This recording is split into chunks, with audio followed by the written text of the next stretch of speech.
Bismillahirrahmanirrahim. Assalamualaikum warahmatullahi wabarakatuh.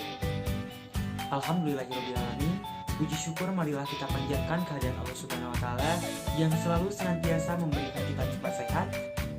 Tidak lupa sholawat beserta salam semoga tetap tercurah limpahkan kepada Nabi Muhammad SAW. Sebelum masuk pada materi, izinkan kelompok kami memperkenalkan diri terlebih dahulu. Perkenalkan, nama saya Samsul Mubarok, NPM 182151008. Saya Opi Sophia dengan NPM 182151037. Saya Isaiah Nur Hayati, NPM 182151038.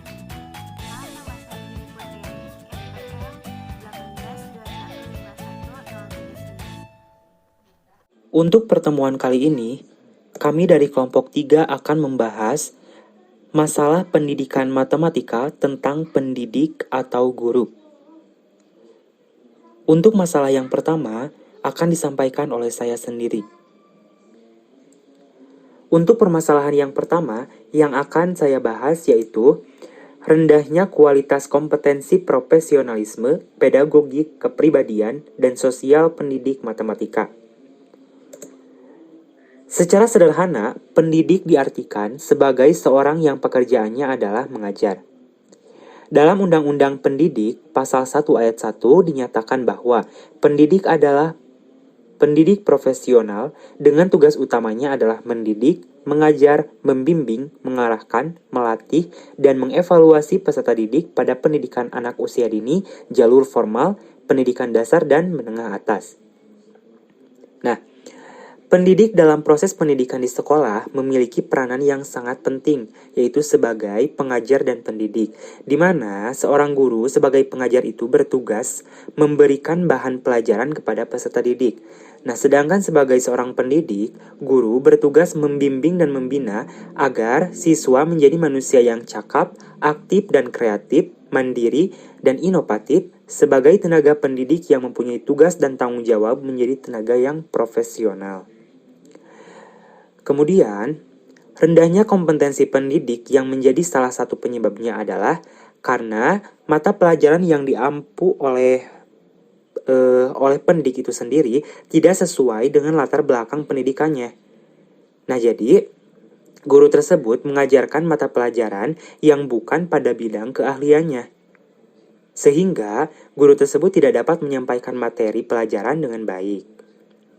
Nah, kemudian, menurut Michael Joel dalam Wibowo, mengungkapkan bahwa terdapat beberapa faktor yang dapat mempengaruhi kecakapan kompetensi seseorang, yaitu yang pertama ada keyakinan dan nilai-nilai, yang kedua keterampilan, ketiga pengalaman, yang keempat karakteristik kepribadian, yang kelima motivasi, keenam isu emosional, yang ketujuh kemampuan intelektual, dan yang kedelapan adalah budaya organisasi.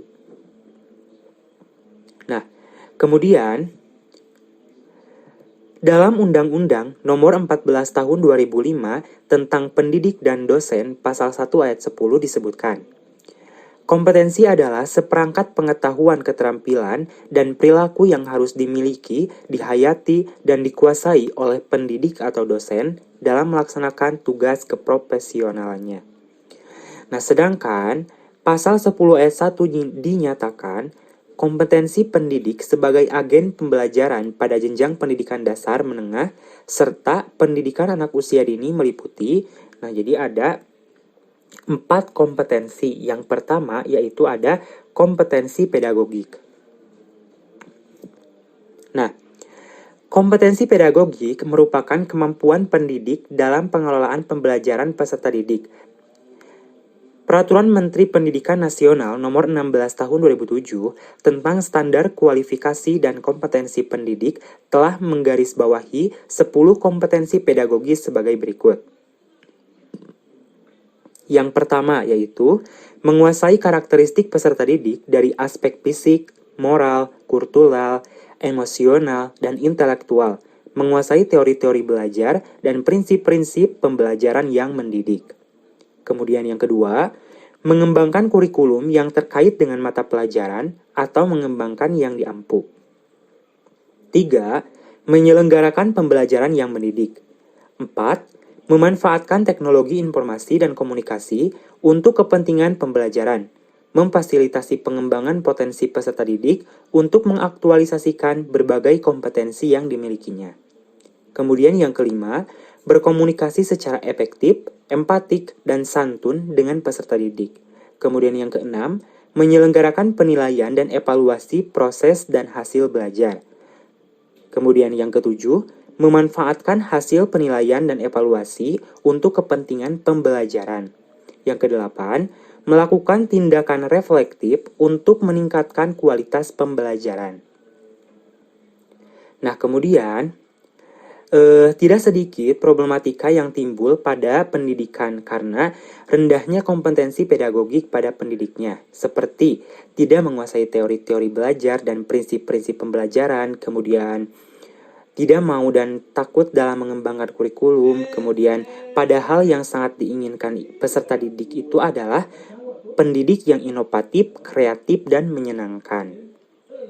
Selain pada kompetensi pedagogik, yang menjadi perbincangan hangat itu adalah kompetensi profesional.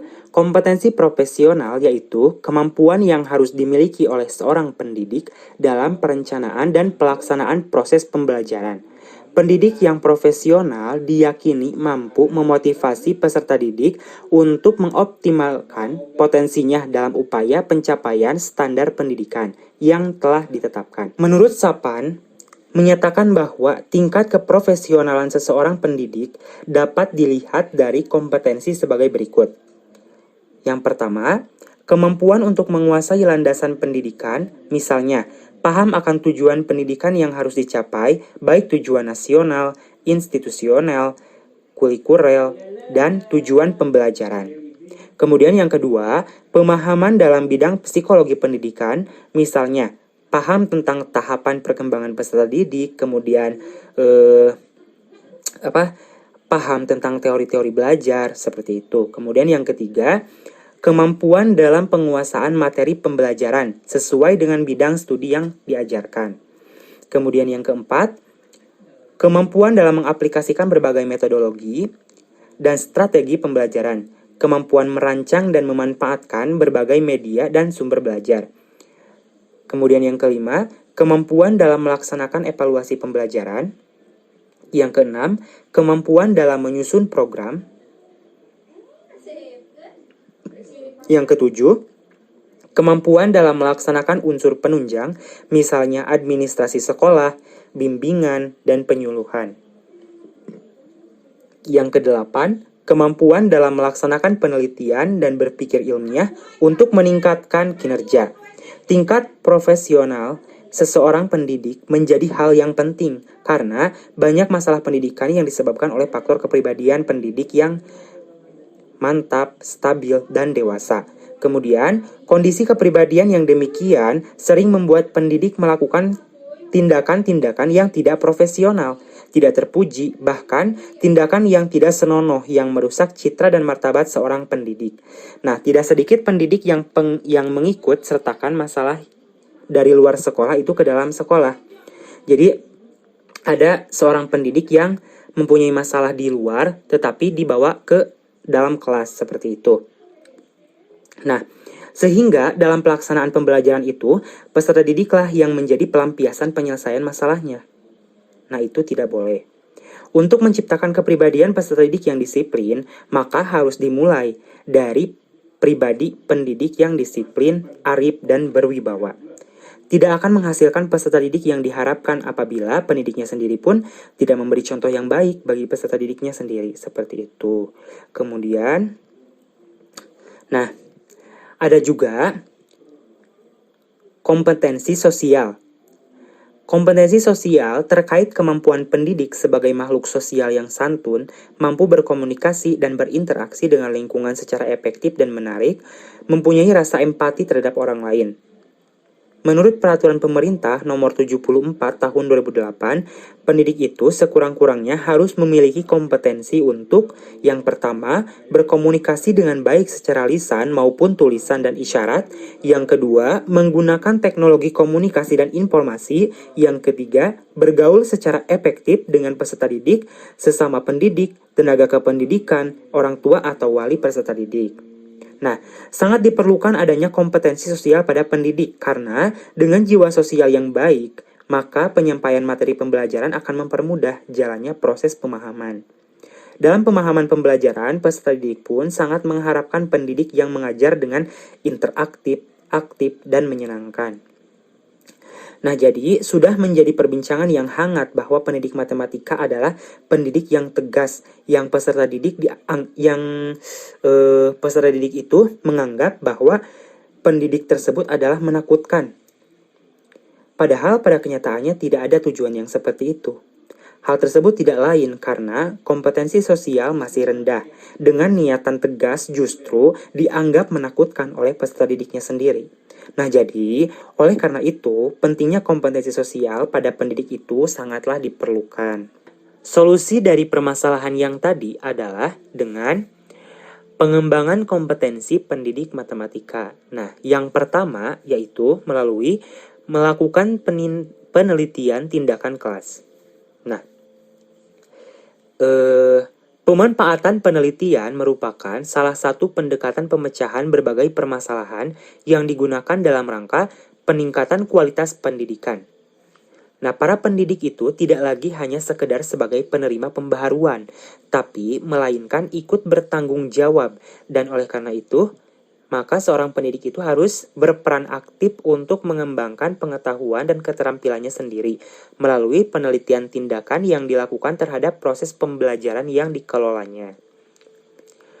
Penelitian tindakan kelas ini dimaksudkan untuk mengatasi suatu permasalahan yang terdapat di dalam kelas. Maka pendidiklah yang paling mengetahui kenapa masalah itu muncul.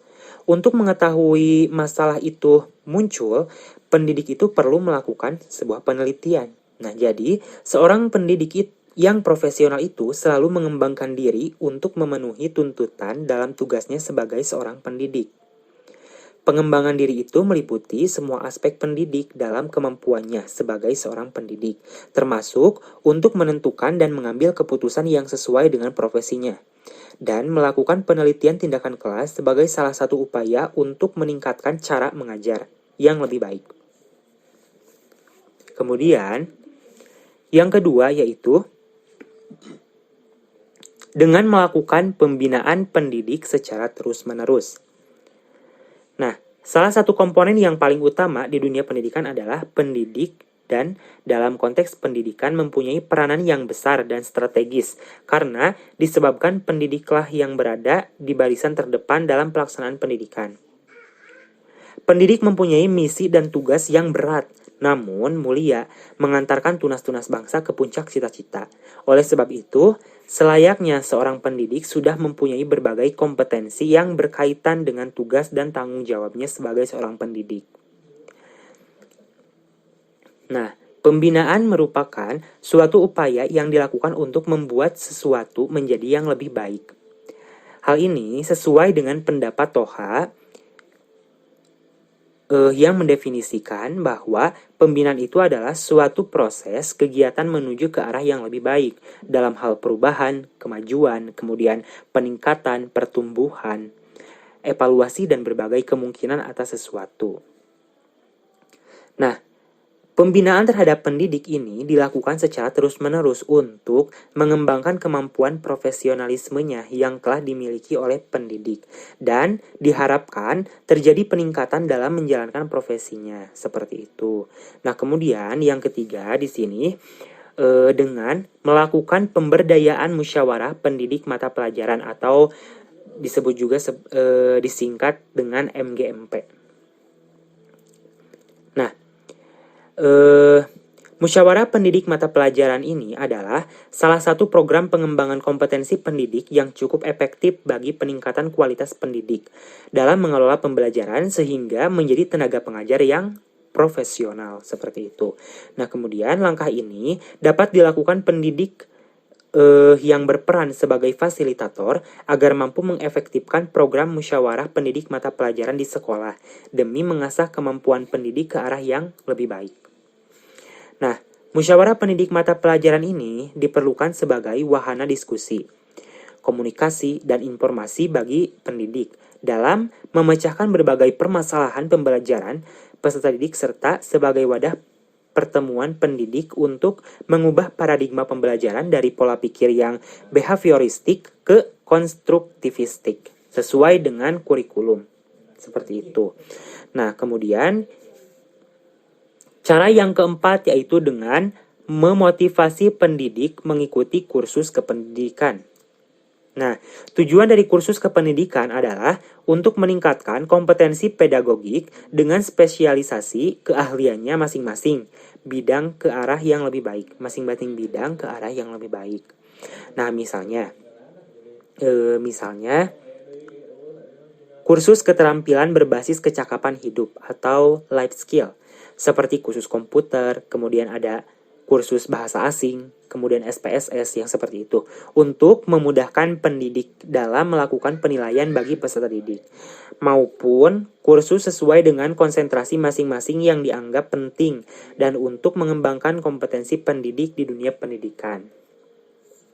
Kemudian, yang kelima, yaitu dengan program sertifikasi. Nah, pendidik yang telah lulus program sertifikasi profesi akan mendapatkan sertifikat pendidik yang merupakan bukti bahwa pendidik tersebut telah memenuhi standar kualifikasi dan kompetensi sebagai seorang pendidik yang profesional. Dengan adanya pemberian sertifikasi, maka akan meningkatkan motivasi kerja pendidik dan kualitas kompetensi pendidik itu sendiri. Seperti itu. Kemudian, solusi yang keenam yaitu dengan mengadakan loka karya atau workshop. Nah, kemampuan pendidik saat melaksanakan dan mengelola pembelajaran perlu ditingkatkan, yaitu memaksimalkan pembelajaran yang aktif dan menjadi fokus dalam peningkatan mutu pendidikan dikarenakan oleh alasan bahwa dengan diterapkannya pembelajaran yang aktif dapat memudahkan peserta didik untuk menggunakan potensinya saat belajar. Nah, untuk meningkatkan kemampuan pendidik, maka harus diadakan lokakarya atau workshop, khususnya workshop tentang kependidikan, yang merupakan kegiatan belajar kelompok yang terdiri dari petugas-petugas pendidikan yang memecahkan problema atau masalah yang sedang dihadapi melalui percakapan dan bekerja secara kelompok maupun bersifat perorangan. Nah, permasalahan yang dibahas itu muncul dari peserta sendiri. Metode pemecahan masalahnya yaitu dengan cara musyawarah dan penyelidikan. Kemudian, untuk yang ketujuh yaitu ada pelaksanaan supervisi kepala sekolah. Nah, supervisi ini merupakan usaha memberikan layanan kepada pendidik-pendidik baik secara individual maupun secara kelompok dalam usaha memperbaiki pengajaran dalam meningkatkan mutu pendidikan. Nah, sebagai supervisor, kepala sekolah itu diharuskan melakukan upaya pengawasan serta pengarahan bagi pendidik untuk dapat meningkatkan profesionalnya dalam mengajar. Sehubungan dengan hal ini, ada beberapa hal yang menjadi tujuan dari supervisi yang ingin dicapai. Antara lain, untuk yang pertama yaitu membantu pendidik memahami tujuan-tujuan pendidikan dan berupaya untuk mewujudkan pendidik mencapai tujuan tersebut. Yang kedua, membantu pendidik dalam memahami secara jelas kebutuhan peserta didik di sekolah maupun dalam masyarakat dengan tujuan untuk membimbing dalam pengalaman belajar peserta didik itu sendiri.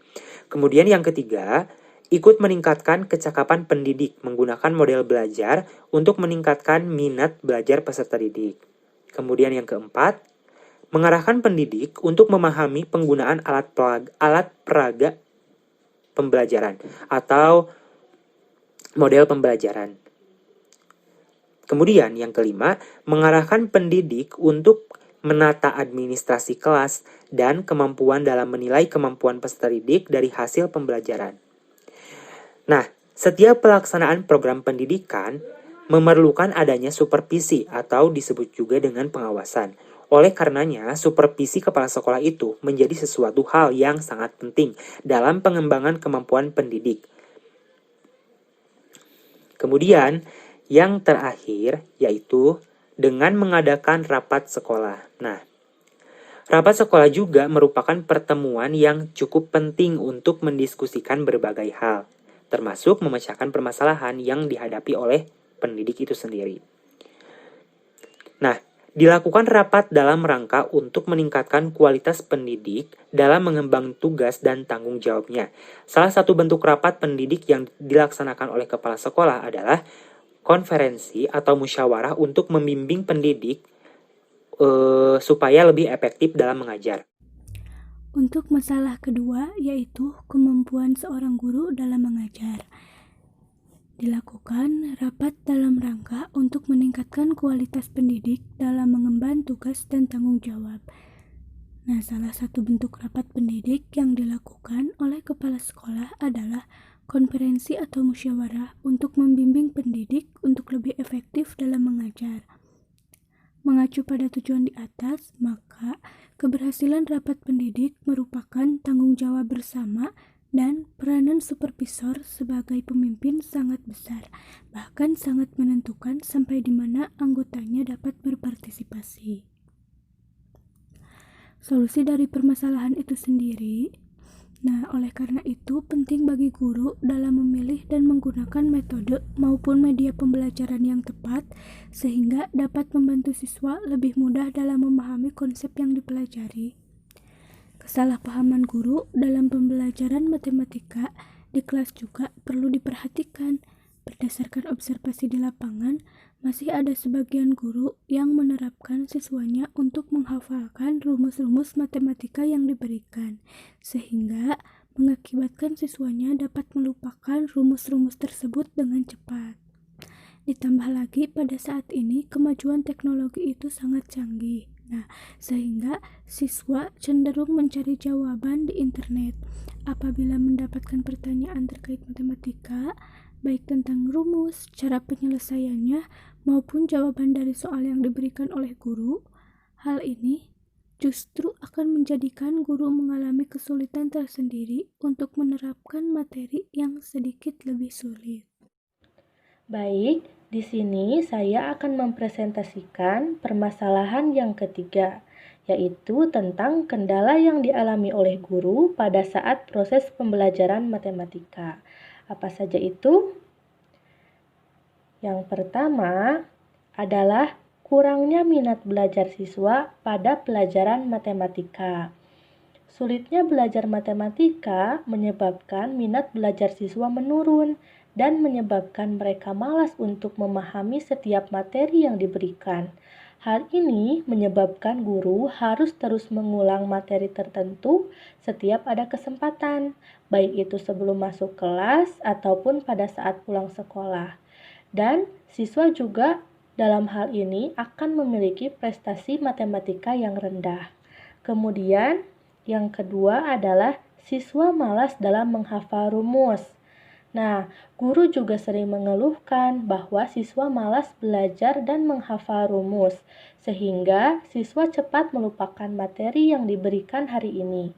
Siswa lebih suka mengandalkan internet untuk membantu mereka dalam menyelesaikan masalah, baik itu untuk mencari rumus maupun mencari jawaban langsung jadi. Sehingga ketika ada ulangan harian ataupun ulangan semester, nilai siswa itu tidak akan memuaskan. Nah, hal ini tidak melatih siswa untuk belajar mandiri dan memahami materi yang disampaikan oleh guru.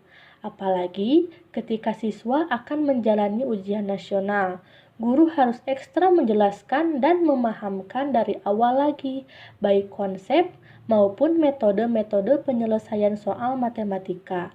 Guru jadi harus fokus pada materi-materi dasar lagi, bukannya fokus pada tryout. Semangat belajar siswa yang rendah, terutama pada pembelajaran matematika, menyebabkan guru harus ekstra dalam mengajarkan matematika dan membangkitkan semangat belajar siswa agar tidak selalu mengandalkan yang instan, yaitu dengan menggunakan internet. Selanjutnya, untuk permasalahan yang ketiga adalah bedanya sistem pembelajaran dulu dan sistem pembelajaran yang sekarang. Nah, perubahan kurikulum merupakan kesulitan terbesar yang dialami oleh guru, apalagi jika guru tersebut telah mengajar bertahun-tahun sehingga harus menyesuaikan dengan kurikulum yang ada di saat mereka terbiasa dengan cara mengajar yang lama dan mengharuskan mereka belajar lagi bagaimana cara mengajar yang benar. Nah, di antara kesulitan yang sering dialami oleh guru, yaitu mulai dari perencanaan perangkat pembelajaran dengan pendekatan saintifik, pelaksanaannya di kelas yang berubah dan terkadang tidak sesuai dengan yang direncanakan, serta penggunaan metode, strategi, dan media yang harus digunakan. Selanjutnya, permasalahan yang keempat adalah penggunaan buku tematik yang kurang efektif untuk pembelajaran matematika. Penggunaan buku tematik kurang efektif untuk pelajaran matematika karena ketika pelaksanaannya hanya sekilas dan harus mengaitkan dengan materi lain yang menyebabkan siswa kurang fokus dalam menerima materi yang dijelaskan. Walaupun demikian, penggunaan buku tematik efektif untuk membantu siswa belajar lebih aktif. Akan tetapi, kurang efektif rasanya apabila disamaratakan pada semua pelajaran. Permasalahan yang kelima adalah guru kesulitan mengembangkan materi yang ada di dalam buku. Guru kesulitan mengembangkan materi yang berada di dalam buku karena materi matematika yang berada dalam buku tematik sangat terbatas dan sepintas menyebabkan guru harus pintar-pintar mencari materi tambahan untuk mengajarkan konsep-konsep kepada siswa. Apalagi bagi guru yang sudah lama mengajar di sekolah dasar, kesusahan dan dalam menyesuaikan pengajaran dengan kurikulum yang jauh berbeda dengan kurikulum yang pernah digunakan sebelumnya. Karena pada kurikulum sebelumnya, materi matematika adalah mata pelajaran yang berdiri sendiri, sehingga memiliki banyak bahan yang diajarkan dan guru tinggal memikirkan media apa serta metode apa yang efektif untuk mengajarkan submateri yang akan diberikan. Sedangkan pada kurikulum sekarang, guru harus mencari materi tambahan untuk diajarkan kepada siswa, kemudian mencari media dan strategi pembelajaran yang tepat untuk mengajarkan materi matematika yang bisa dikombinasikan dengan materi-materi lainnya. Lantas, apa saja solusi dari permasalahan 3 yang dapat diterapkan? Apa yo? Nah, yang pertama adalah memberikan motivasi belajar kepada siswa. Berdasarkan minat belajar siswa yang kurang, sebagai guru kita itu harus sering-sering memberikan motivasi tentang pentingnya belajar matematika bagi kehidupan sehari-hari. Guru juga harus membangkitkan motivasi belajar siswa dengan terus memberikan ulasan-ulasan materi dengan metode-metode dan strategi belajar yang menarik sehingga memunculkan rasa penasaran serta minat siswa untuk mengetahui sesuatu. Selanjutnya, solusi yang kedua adalah menggunakan media belajar yang tepat. Nah, pada proses pembelajaran matematika, penggunaan media sangat membantu guru dalam memahamkan kepada siswa terutama tentang konsep materi matematika yang akan dipelajari. Selanjutnya, ada penggunaan metode campuran.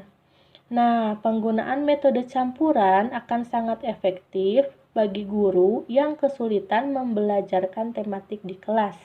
Karena tematik merupakan sistem pembelajaran yang saling berkaitan antara materi yang satu dengan yang lainnya, maka penggunaan metode ini membantu guru selama proses mengajar, karena penggunaan metode campuran dapat menyesuaikan kebutuhan guru dan juga kebutuhan siswa. Sangat disarankan bagi guru yang masih kesulitan dalam menerapkan metode ceramah di kelas untuk mulai mencoba menerapkan metode campuran.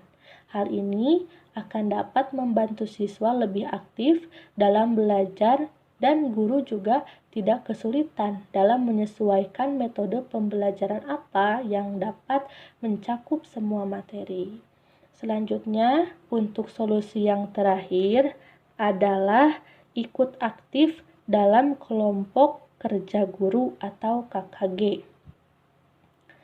Nah, kegiatan kelompok kerja guru merupakan wadah yang berfungsi sebagai penunjang kegiatan belajar mengajar di kelas yang membahas tentang kesulitan-kesulitan guru, strategi pembelajaran, membuat alat peraga, membuat lembar kerja, lembar tugas, serta membahas masalah-masalah apa saja yang dialami setiap guru di kelas, dan kemudian mencari solusi yang tepat untuk mengatasi masalah yang ada. Hal ini juga diungkapkan oleh beberapa peneliti yang mengungkapkan bahwa KKG ini merupakan salah satu cara pemerintah untuk membentuk guru yang profesional, sehingga sangat dianjurkan bagi guru-guru lain untuk ikut aktif dalam KKG, karena selain mengurangi beban guru dalam masalah proses pembelajaran, KKG juga membantu guru untuk mengetahui informasi-informasi baru terkait dunia pendidikan, khususnya bagaimana perkembangan matematika di sekolah lain. Kelompok kerja guru merupakan solusi terpenting dari semua solusi yang diberikan, karena dalam KKG akan banyak sekali ide dari sesama yang membantu guru dalam menyelesaikan masalah terkait pelajaran yang diterapkan di kelas. Kita masuk ke masalah 4. Pendidikan merupakan salah satu agenda pemerintah yang dilaksanakan secara kontinu. Agenda ini dititikberatkan pada penggunaan sumber daya manusia, karena sumber daya manusia merupakan kunci keberhasilan pembangunan bangsa. Usaha meningkatkan sumber daya manusia ini dapat dilihat dari keinginan pemerintah memperbaiki dan memenuhi perangkat dalam komponen yang berkaitan dengan lembaga pendidikan. Salah satunya adalah guru. Suatu pendidikan dapat dikatakan berhasil atau tinggi mutunya apabila pengetahuan, sikap, dan keterampilan yang dimiliki oleh para guru berguna bagi perkembangan pendidikan selanjutnya. Upaya peningkatan kualitas pendidikan merupakan salah satu pokok permasalahan. Adapun kendala-kendala yang dihadapi guru dalam beberapa kategori yaitu kendala-kendala yang dihadapi guru dalam penguasaan materi. Hal ini karena masih minimnya pengetahuan guru, masih jarang sekali guru memanfaatkan perpustakaan sebagai sumber belajar. Guru menggunakan buku paket dalam mengajar matematika, namun untuk memahami isi dari buku pegangan tersebut, guru mengalami kendala pada sebagian besar isinya. Pada bagian lain tercantum beberapa alasan guru mengalami kendala dalam proses belajar mengajar matematika. Umumnya karena penjabaran isi buku sulit dipahami, dan sebagian lagi beralasan belum pernah dipelajari saat di bangku kuliah. Yang kedua, kendala-kendala yang dihadapi guru dalam menggunakan alat peraga. Sebagian besar guru menjawab alat peraga kurang lengkap tersedia di sekolah. Hal ini disebabkan karena banyak yang hilang atau rusak. Apabila alat peraga tidak tersedia di sekolah, maka guru mempunyai inisiatif untuk mengupayakan dengan membuat alat peraga sendiri, dibantu oleh para siswanya. Upaya ini pada umumnya dilakukan untuk mengatasi ketidaktersediaan tersebut. Sebagian guru juga berupaya dengan cara membuat sketsa di papan tulis. Hal tersebut demi lancarnya proses belajar mengajar. Penggunaan alat peraga digunakan oleh guru hanya jika dianggap perlu. Dari segi penggunaan alat peraga, para guru mengalami kendala dalam beberapa materi matematika. Yang ketiga, kendala-kendala yang dihadapi guru dalam menggunakan metode pengajaran yang tepat. Yang keempat, kendala-kendala yang dihadapi guru dalam mengelola kelas. Nah, solusi permasalahannya yaitu dalam rangka meningkatkan mutu pendidikan, diharapkan kepada pemerintah untuk terus meningkatkan kualitas guru matematika dengan mengadakan berbagai pelatihan dan penataran, misalnya penataran khusus matematika maupun penataran tentang teori-teori pembelajaran serta metode pembelajaran untuk dapat diaplikasikan dalam memberikan materi kepada anak didiknya.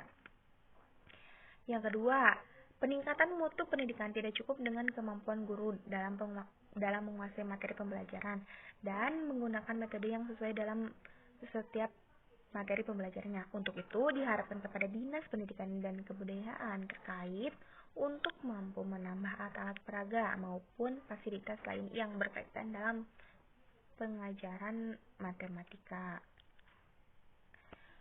Dalam pelaksanaan pembelajaran matematika, hendaknya guru menggunakan alat peraga dan menggunakan berbagai metode belajar agar siswa tidak jemu dalam mengikuti pelajaran dan memudahkan siswa dalam memahami materi. Sebagai upaya tindak lanjut dari penelitian ini, diharapkan mahasiswa sebagai calon tenaga kependidikan mampu mengatasi kendala-kendala yang timbul dalam proses belajar mengajar.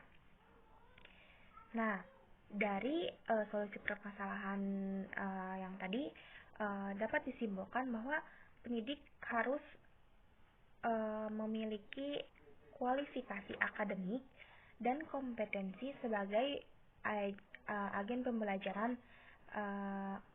Nah, untuk kompetensinya yaitu ada kompetensi pedagogi, kompetensi kepribadian, kompetensi profesional, dan kompetensi sosial. Saya ulas sedikit mengenai kompetensi pedagogi. Nah, untuk kompetensi pedagogi ini sekurang-kurangnya meliputi pemahaman wawasan atau landasan kependidikan, pemahaman terhadap peserta didik, pengembangan kurikulum, perancangan pembelajaran, pelaksanaan pembelajaran yang mendidik dan dialogis, dan semacamnya. Untuk masalah yang kelima, yaitu penggunaan metode pembelajaran yang tidak dapat diterapkan pada semua kelas dengan jenjang yang sama. Guru mempersiapkan satu RPP dalam satu semester untuk dapat diterapkan dalam satu jenjang kelas yang sama.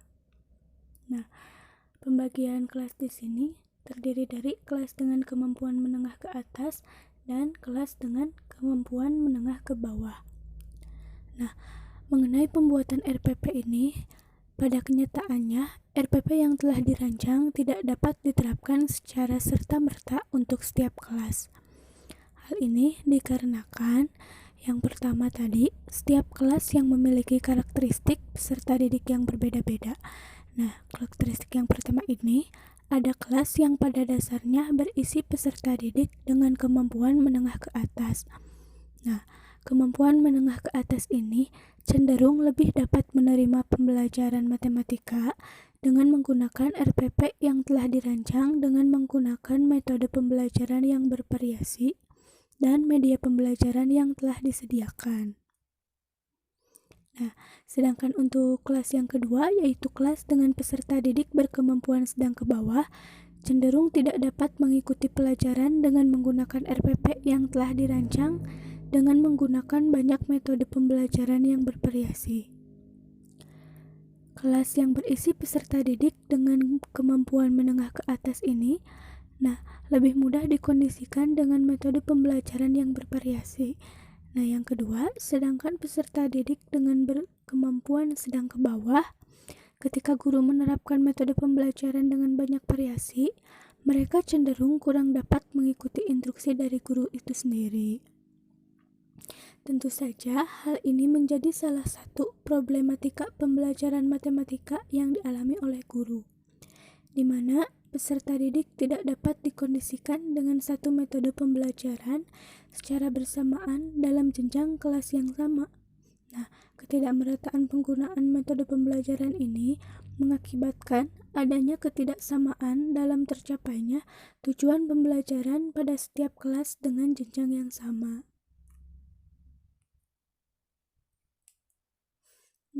Untuk solusi dari permasalahan itu sendiri, yaitu untuk menerapkan metode pembelajaran tentunya harus disesuaikan dengan karakteristik peserta didik itu sendiri. Kelas homogen dapat diterapkan pembelajaran yang bervariasi, dan untuk kelas heterogen juga dapat diterapkan metode pembelajaran yang bervariasi, namun memerlukan bimbingan yang lebih banyak saat pembelajaran. Kesesuaian cara yang digunakan dalam pembelajaran dengan materi dan karakteristik peserta didik dapat membuat proses pembelajaran matematika menjadi lebih menyenangkan, sehingga proses belajar mengajar akan menjadi lebih efektif, yang pada akhirnya akan membuat peserta didik memperoleh prestasi belajar yang baik. Pendapat ini menurut Agustianingrum pada tahun 2016. Sekian yang bisa kelompok kami sampaikan. Semoga apa yang telah kami sampaikan tadi bisa bermanfaat bagi kita semua. Teman-teman semua bisa paham. Terima kasih. Wassalamualaikum warahmatullahi wabarakatuh.